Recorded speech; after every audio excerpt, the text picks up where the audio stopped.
Hano hai lam sobo norong na jota no hane katal video khaklayo norong jota bu kaham tong ba na hanai ang bu kaham na tongo tini lai ang kaisa rasamnai Christian gan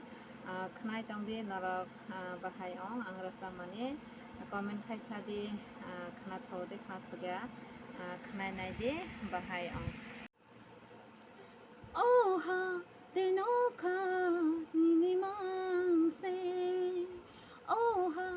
teno kha ni mang se ani nang marobo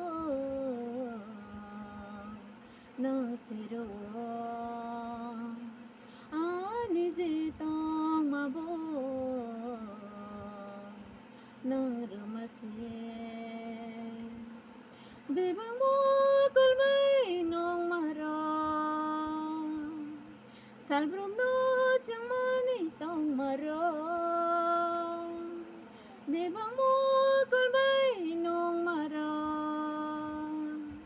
salbrum no chang mani tong maro bebang nang snamasi asubrayo bebang nang ramasi asubrayo oh ha teno kha ni mang se oh ha teno kha ni mang se ani nang marong bu nang sero ani ji tong mabo nang rumase ni ani han le siglai tong bo mong sa jung ya subrayong na karu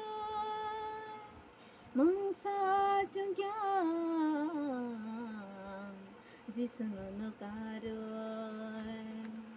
ni ani han le siglai tong bo mong sa jung ya subrayong na karai mong sa jung ya jisno na karai oh ha teno kha ni mang se oh ha teno kha ni mang se ani nang marobo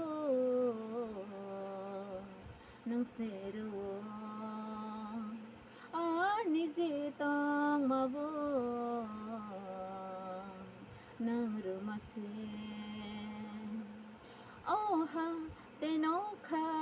ni mang se